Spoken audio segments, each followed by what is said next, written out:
नमस्कार, मैं हूं आपके साथ शीनम शर्मा और आप देख रहे हैं खबरों का सिक्सर। हापुड़ में स्कॉर्पियो का चालक का कहर देखने को मिला है। कैमरे में कैद हुई है खौफनाक वारदात, आपको आगे दिखाएंगे। साथ ही ये भी दिखाएंगे कि पहाड़ों में बर्फबारी के बीच यूपी दिल्ली का मौसम किस तरह से बदल गया है, आगे दिखाएंगे।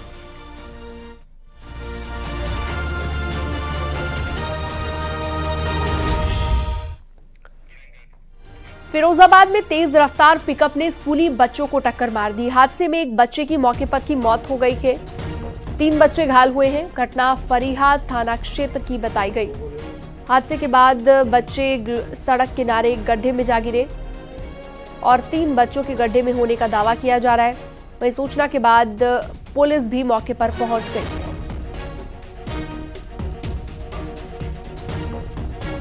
तो बेकाबू होकर पिकअप खाई में पलट गई। ये बड़ी जानकारी इस वक्त हम आपको दे रहे हैं। 3 बच्चों के गड्ढे में दबे होने की आशंका।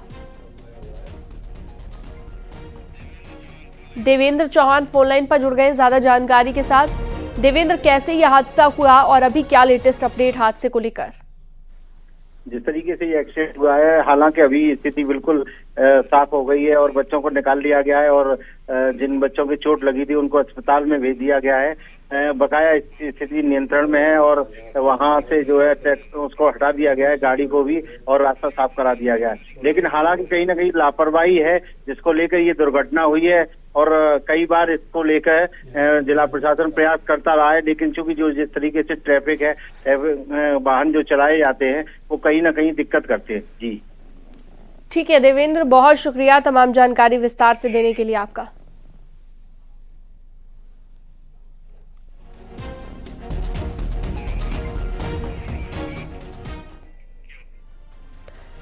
हापुड़ में बीती रात एक भयंकर वारदात सामने आई थी, जिसमें एक कार 2 लोगों को काफी दूर तक घसीट कर ले गई थी। अब इसका सीसीटीवी फुटेज भी सामने आ गया है। एक रिपोर्ट आपको दिखाते हैं।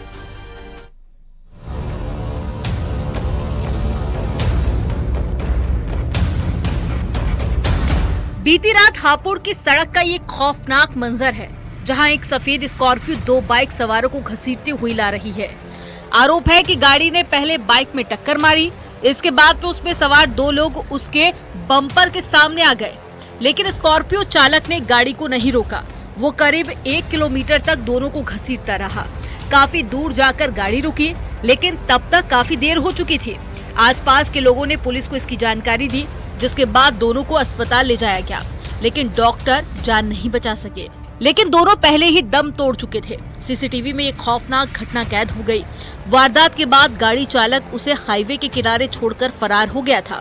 आसपास के लोगों ने किसी तरह से स्कॉर्पियो रुकवाकर बाइक सवारों को गाड़ी के नीचे से निकाला। पिलखुआ कोतवाली के नेशनल हाईवे 9 की घटना है। स्कॉर्पियो कार ने हाईवे पर जमकर तांडव मचाया था। बताया जा रहा है कि आरोपी ने कई दूसरी गाड़ियों को भी टक्कर मारी। इसमें 3 लोग घायल हो गए। घटना स्थल से ही स्कॉर्पियो गाड़ी को कब्जे में ले लिया गया है। 2 लड़कों की जिनकी मृत्यु हुई है, उनके नाम पते ज्ञात हो गए हैं और उनके परिजनों से संपर्क कर FIR ली जा रही है, दर्ज की जा रही है। साथ ही गाड़ी में मौजूद चालक एवं अन्य लोगों की जानकारी करके टीम रवाना की जा रही है। शीघ्र उनकी गिरफ्तारी कर ली जाएगी। घटना में मारे गए दोनों युवक पिलखुआ के रहने वाले थे। पुलिस ने स्कॉर्पियो गाड़ी को अपने कब्जे में ले लिया। चश्मदीदों के मुताबिक स्कॉर्पियो सवार हापुड़ से गाजियाबाद की तरफ जा रहा था। इसी दौरान सड़क पर बाइक को टक्कर मार दी। हापुड़ से न्यूज़ 18 के लिए विपिन गिरी की रिपोर्ट।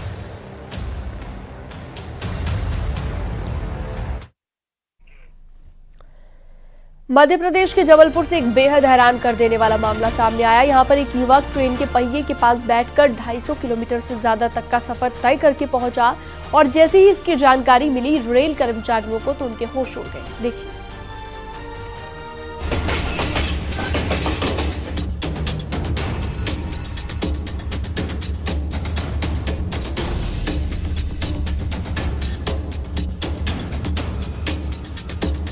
जबलपुर स्टेशन पर पुणे दानापुर एक्सप्रेस प्लेटफॉर्म पर रुकी तो उसके बाद एक चौंकाने वाली तस्वीर सामने आई, जिसने वहां पर मौजूद सभी लोगों को दंग कर दिया।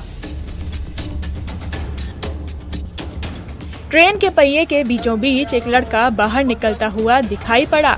उससे पूछताछ की गई तो उसने जो बताया उससे रेल कर्मचारियों के भी होश उड़ गए। दरअसल वो इटारसी से ट्रेन के पहिए के पास सफर करके जबलपुर पहुंचा था। इटारसी से जबलपुर की दूरी 250 किलोमीटर से ज्यादा है।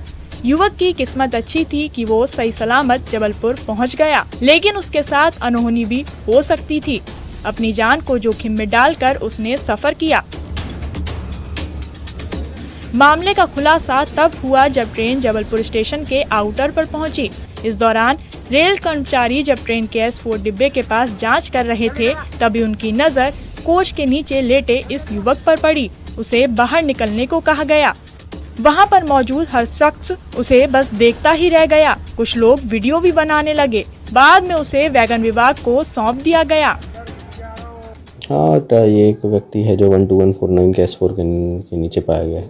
उसको फिर ज़बरदस्ती निकाला गया है बाहर एवं अब इस सिचुएशन को एनालाइज किया जा रहा है एवं उस व्यक्ति के खिलाफ भी उचित नियमानुसार कार्रवाई की जाएगी।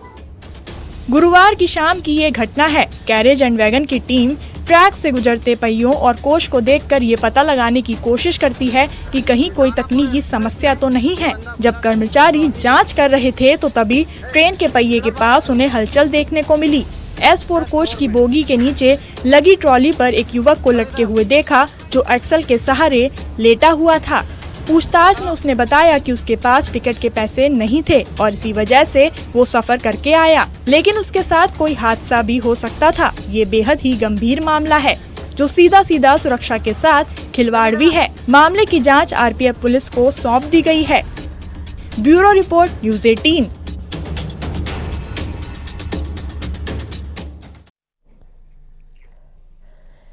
बलिया में ज्वेलरी की दुकान में एक शख्स ने चोरी की वारदात को अंजाम दिया जो कि CCTV कैमरे में कैद हो गई। वहीं कानपुर में एक शख्स ने महिला के पर्स से मोबाइल ही चुरा लिया। CCTV की मदद से पुलिस जांच में जुटी हुई है। इसी को लेकर एक रिपोर्ट आपको दिखाते हैं।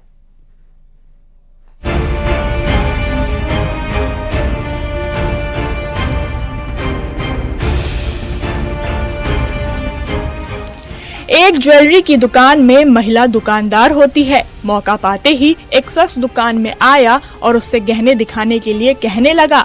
वो उसे कुछ आभूषण दिखाने लगी। इतने में वो हरकत में आया और जिस बॉक्स से उसे ज्वेलरी दिखाई जा रही थी उसमें से उसने एक ज्वेलरी पकड़ी और चुपके से उसे अपनी जैकेट की जेब में डाल दी। महिला को इसकी भनक तक नहीं लगी। उसने आभूषण चुरा लिया था। इसके बाद वो महिला को गहने दिखाने से मना भी करता है। कुछ ही पल बाद वो वहां से उठा और दुकान से बाहर चला गया। महिला को अब तक चोरी का पता नहीं चला था। सुखपुरा चट्टी इलाके की ये घटना है। कहा जा रहा है कि दुकान मालिक किसी काम से बाहर गया हुआ था। दुकान में उसकी पत्नी बैठी थी। इसी का फायदा उठाकर दो शख्स वहां पहुंचे। एक दुकान के बाहर ही खड़ा रहा। बाद में जब दुकान मालिक घर पहुंचा और उसने CCTV फुटेज खंगाला तो उसके होश उड़ गए। बाद में पुलिस को चोरी की सूचना दी गई। पुलिस CCTV फुटेज के आधार पर आरोपियों का पता लगाने की कोशिश कर रही है। वहीं कानपुर में मोबाइल चोरी की घटना कैमरे में कैद हो गई। फजलगंज थाना क्षेत्र की एक दुकान के बाहर कुछ महिलाएं खरीदारी करने पहुंची। एक शख्स भी ठीक उनके बगल में मौजूद था। महिला ने अपना पर्स काउंटर पर रखा हुआ था। शख्स ने मौका पाकर बेहद शातिर तरीके से उसके पर्स से मोबाइल फोन निकाल लिया। इसके बाद फोन को जमीन पर गिरा दिया। पूरी घटना CCTV कैमरे में कैद हो गई। इतना ही नहीं, आरोपी फोन गिराने के बाद कुछ समय के लिए वहां से हट गया और थोड़ी देर में फिर आया। जमीन से फोन उठाकर वहां से चला गया। महिला ने जब अपना पर्स देखा तो उसमें फोन नहीं था। इसके बाद CCTV खंगाला गया जिसमें आरोपी चोरी करते हुए दिखाई दिया। बाद में पुलिस को भी शिकायत दे दी गई। Bureau report, news 18।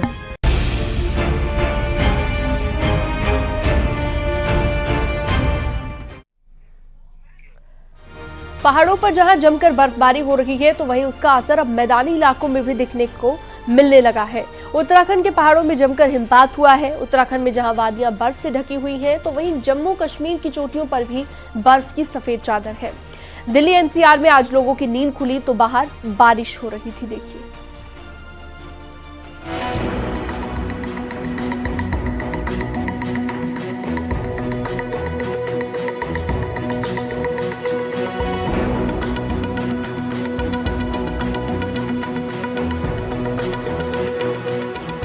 उत्तराखंड के ऊंचाई वाले इलाकों में 2 दिनों से बर्फबारी देखने को मिल रही है। केदारनाथ, तुंगनाथ धाम, मधेश्वर धाम में बर्फ गिरी है। चमोली जिले में बीते 2 दिन में भारी बर्फबारी हुई, जिसके बाद हनुमान चट्टी से लेकर बद्रीनाथ धाम तक सड़क पर बर्फ जम चुकी है। इससे यहाँ गाड़ियों की आवाजाही पर ब्रेक लग गया है। बद्रीनाथ धाम में मास्टर प्लान के कार्य भी बाधित हो गए हैं। बीआरओ के अधिकारी जल्द ही नेशनल हाईवे को गाड़ियों के लिए खोलने का दावा कर रहे हैं। चकराता क्षेत्र में भी भारी बर्फबारी हुई है। बर्फबारी के चलते नेशनल हाईवे 707 भी बाधित हो गया है। लोखंडी के आसपास बर्फ की मोटी परत जमी होने की वजह से गाड़ियां फंस रही हैं, जिसकी वजह से काफी मुश्किल हो रही थी। नेशनल हाईवे को कड़ी मेहनत के बाद अब खोल दिया गया है। चकराता में बीते 2 दिनों से जमकर बर्फबारी हुई है। बर्फबारी के बाद ट्रैकिंग रूट मोइला टॉप का नजारा स्वर्ग से कम नजर नहीं आ रहा। बर्फबारी के बाद खूबसूरत बुग्याल में अब घास की जगह हर ओर बर्फ दिखाई दे रही है। मानो ऐसा लग रहा है कि बर्फ की सफेद चादर से बिछ गई हो। इस मनमोहक नजारे को देखने के लिए लगातार पर्यटक मोइला टॉप पहुंच रहे हैं। उम्मीद की जा रही है कि नए साल के जश्न के लिए बड़ी तादाद में पर्यटक यहां पहुंचेंगे। सुंदर सा ट्रैक जो कि लोखंडी में पड़ता है और जो यहाँ के नज़ारे हैं बहुत ही मनमोहक है। मज़ा आ गया।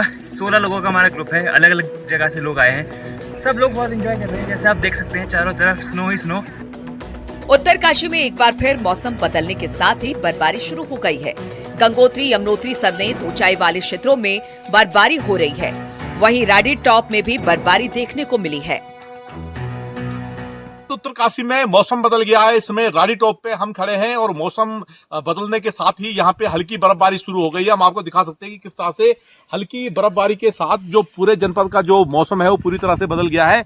बादल आप देख सकते हो, कोहरा किस तरह से तेजी से फैल रहा है, जो दिखाता है कि मौसम ठंडा हो गया है और पूरी तरह से जो मौसम है शीतलहर की चपेट में है। और गंगोत्री, यमुनोत्री धाम सहित जो ऊंचाई वाले क्षेत्र है, चाहे राड़ी की हम बात करें, आप देख सकते हो कि किस तरह से बर्फबारी शुरू हो रखी है। हल्की बर्फबारी है और तेज बर्फबारी इसको कह सकते हैं, हल्की और शुरू हो गई है।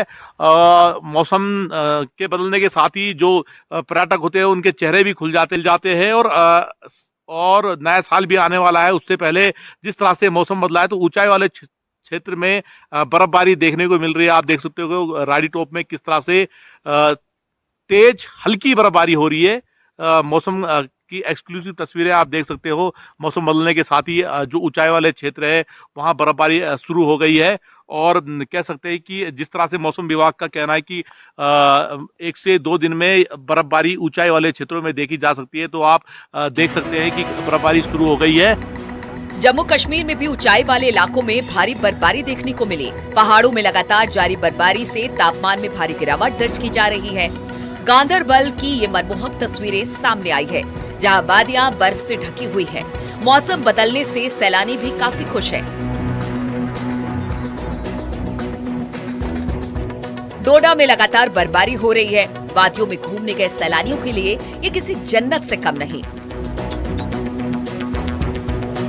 जहां तक नजर जाएगी वहां बर्फ के पहाड़ ढके हुए हैं। हिमपात होने से कई जगहों पर रास्ते बंद हो चुके हैं। रास्तों में बर्फ हटाने का काम भी लगातार चल रहा है। कश्मीर में डल लेक की ऊपरी सतह पर बर्फ जम गई है।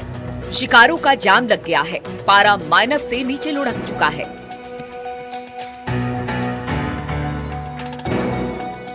हिमाचल प्रदेश की पर्यटन नगरी मनाली में भी बर्फबारी से हर तरफ सफेदी छाई हुई है।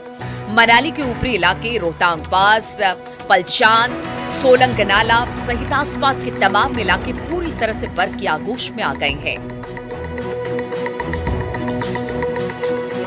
चंबा से लेकर किन्नौर तक बस बर्फ की सफेद चादर ही दिख रही है। लाहौल स्पीति में तापमान -17 जा चुका है।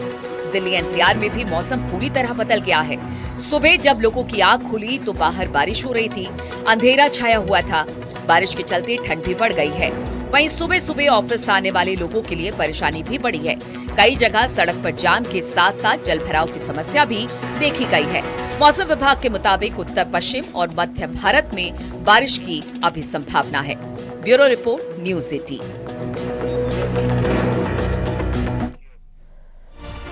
दिल्ली के अलावा यूपी में कई जगहों पर सुबह से ही लगातार बारिश का मौसम बना हुआ है। नोएडा और गाजियाबाद में भी हवाओं के साथ तेज बारिश हुई और शामली, बिजनौर समेत दूसरे कई इलाकों में भी बरसात हुई है।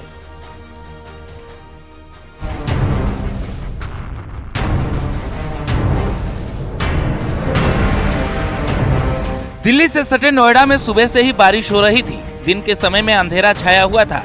इसकी वजह से राहगीरों को भी काफी दिक्कतें आई। सुबह 6 बजे से बारिश शुरू हुई तो काफी देर तक जारी रही। दिन के समय भी बारिश की बूंदें गिरती रही। पहाड़ों पर बर्फबारी के चलते मैदानों में भी ठंड असर दिखाने लगी है। बारिश की वजह से तापमान भी लुढ़का। शामली में भारी बारिश के बाद सड़कों पर पानी भर गया। कांधला कस्बे में जगह जगह जलभराव हो गया। इसके चलते लोगों को काफी दिक्कतों का सामना करना पड़ा। देर रात से रुक रुक कर बारिश होती रही, जिसकी वजह से मौसम का मिजाज बदल गया। बच्चे भी जलभराव के बीच स्कूल जाने के लिए मजबूर थे।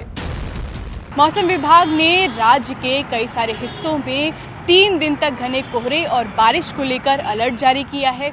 इतना ही नहीं, इस दौरान बारिश के साथ कई सारे स्थानों पर ओला पड़ने की भी संभावना है। इससे तापमान में तेजी से गिरावट दर्ज की जा सकती है। इससे पश्चिमी हवाओं का आगमन रहेगा तो आने वाले 28 के बाद थोड़ा सा ठंड में इजाफा होगा। तो कहीं ना कहीं आने वाले दिनों में हम ये एक्सपेक्ट कर सकते हैं कि जो अभी का जितना तापमान है उससे आने वाले दिनों में 3-4 डिग्री और गिरावट होने की संभावना है। तो थोड़ा थोड़ा जो एंड ऑफ दिसंबर होगा उसमें थोड़ा ठंड का असर ज़्यादा रहेगा। बिजनौर में भी मौसम के तेवर बदले बदले दिखे। हल्की बूंदाबांदी के बाद बारिश ने तेज रफ्तार पकड़ ली।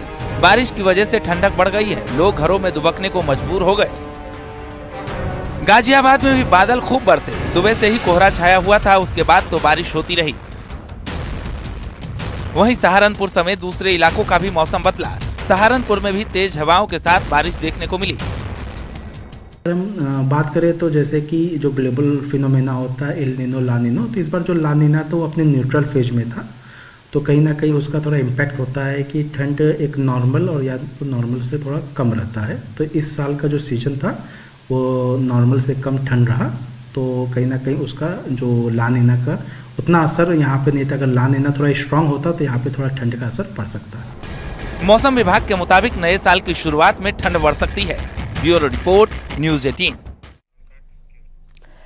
और खबरों में वक्त एक बहुत छोटे से ब्रेक का, फौरन लौटते हैं।